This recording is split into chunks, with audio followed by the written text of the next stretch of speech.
ফেব্রুয়ারিতে রোজা শুরুর আগে সংসদ নির্বাচন আয়োজনের জন্য সব প্রস্তুতি শেষ করতে নির্বাচন কমিশনকে চিঠি দিয়েছে প্রধান উপদেষ্টার কার্যালয়।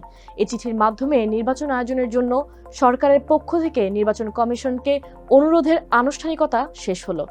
দর্শক, এই নিয়ে এখনকার নিউজ আপডেটস আপনাদের সঙ্গে আছি আমি কাশফিয়া রুহি। 6 আগস্ট বুধবার এই তথ্য জানিয়েছে প্রধান উপদেষ্টার প্রেস উইং।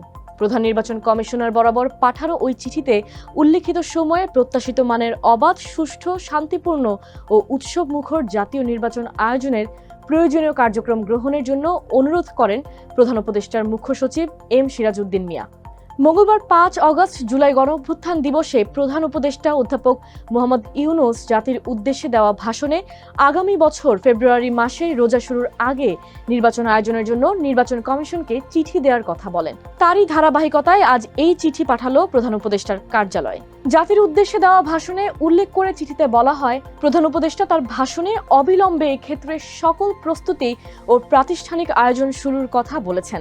বিগত 15 বছরে নাগরিকদের ভোট দিতে না পারার প্রেক্ষাপটে আগামী নির্বাচন যেন মহা আনন্দের ভোট উৎসবের দিন হিসেবে স্মরণীয় হয়, তেমন আয়োজনের উপর প্রধান উপদেষ্টা জোর দিয়েছেন।